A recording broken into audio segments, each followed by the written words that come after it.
Those are some things. What about with your face?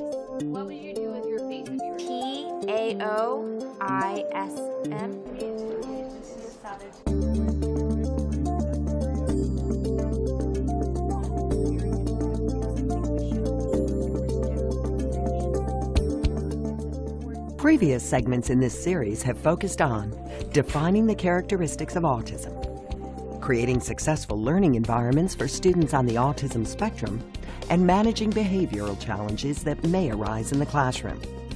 But secondary school teachers should know they're not on their own. There are 3 primary supports that will enhance their efforts to work with students on the autism spectrum. The first is the Individualized Education Program, commonly known as the IEP. It's the central document that serves as the student's roadmap to education. The IEP is the contract. It's basically the contract that the parent has with the school district. It lays out the child's present skills, his present level of performance, and the skills that you should be working on with that individual child across the board, academic and non-academic, and the supports that he needs to ensure that this happens. The IEP is created when a student qualifies for special education services, and it's updated annually. Developing the IEP is a collaborative process that culminates in a meeting that typically includes the student's parents, general education teachers, special educators, and other key specialists. Sometimes a representative from the school or school district will also participate. We're here to discuss the needs of your child and put them into a document and see that they're followed through with. Essentially, they'll discuss the progress, they'll discuss the areas where there were difficulties, and ideally, they come prepared with a set of goals for the next year. And there's a discussion of what is the least restrictive environment for this person. In other words, what environment, is he in the right environment, and is it the one that's closest to the typical peer for him? You have to talk about goals and what you want them to achieve, and we talk to other teachers. So if, let's say, they're not doing well in math, I contact the math teacher and say, well, what should the goal be? The end product of the IEP meeting is a comprehensive document that outlines clear and measurable goals for the student. If the child is going to be in a general education setting, what does he need? Does he need to have resource room? Does he need to have extra time on assessments? Does he need any other accommodations? All of that is spelled out and discussed. He's having challenges with output of written information, so this is slowing him down, his pacing. Okay.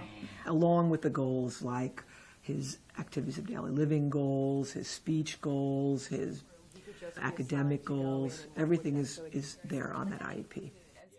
The IEP also details the specific strengths and needs of a student in each class. This could include the types of reinforcement that are especially motivating, as well as the classroom supports or modifications that can help the student learn best. If chemistry is the class, the chemistry teacher needs to know what sort of structure or modifications are needed in chemistry. What sort of reinforcement is needed during chemistry? What sort of social communication supports are needed during chemistry? Those need to be spelled out. The general educator needs to know a visual schedule is needed, and the educator needs to know, what does that visual schedule look like? Simply put, the IEP structures the learning process for students with autism to ensure they're reaching their full potential. It's the list of strategies that are likely to increase the learner's ability to navigate your environment with success and with independence. So while it's always work to follow an IEP, the benefit far outweighs the effort, I think, because the problem is if you don't do those things, you will be tied up dealing with behavioral issues, which is considerably more disruptive than creating materials or providing the kinds of supports. Along with the IEP, there are 2 more sources of support for secondary school teachers working with students on the autism spectrum. One is the special education teacher. The first and most important thing that the special education teacher is the guide to the child's disability. the resource to the general education teacher to help understand the student. What are the student's special learning needs? As part of the team supporting a student with autism, special education teachers can assist general education teachers in several ways. One way is through direct classroom instruction. Should you go on the bus? Do you think that would be an appropriate way to act really excited if you're... Let's say the learner has a very difficult time with English, which is often a challenging subject for our kids because of their language issues. The special ed teacher might actually provide special instruction.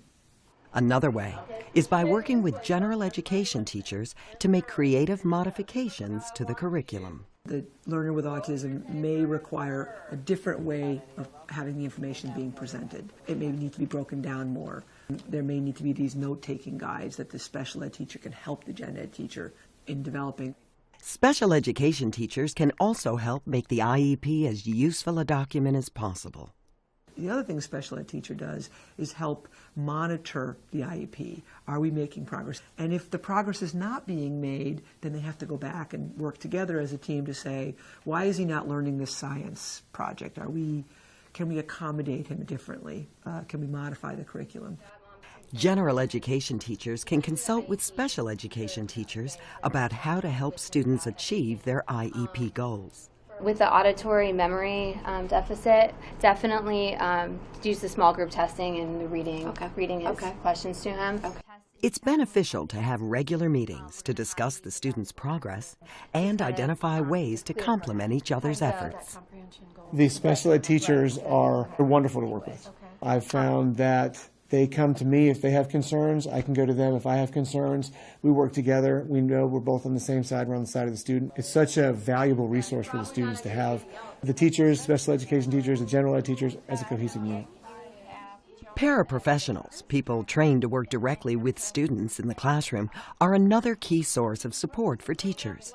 In some school systems, paraprofessionals are also called instructional aides, or simply IAs.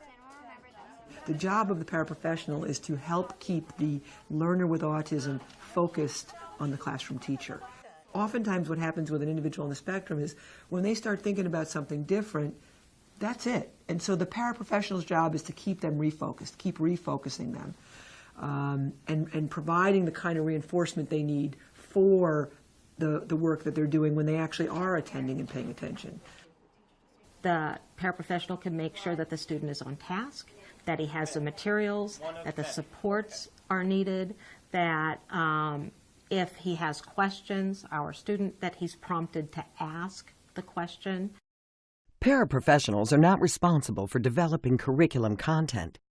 Instead, they should be thought of as facilitators who help students with autism adapt to the classroom environment. You know this one. What do you think he named? Especially with students with autism, I think they are absolutely needed in the beginning as you're setting up. Last year I had a student with autism and he was pretty much an independent learner. The first few times he came, it was a disaster. The writing was on the wall. We needed to get him on track till he got into the routine. So I had asked for a paraprofessional to come in with him. I just needed him there to make sure that he was ready to go, to make sure he had his materials, to make sure that he wrote down in his agenda book the assignments, so that we could get him on the right track. Paraprofessionals are central players in the success of a student with autism.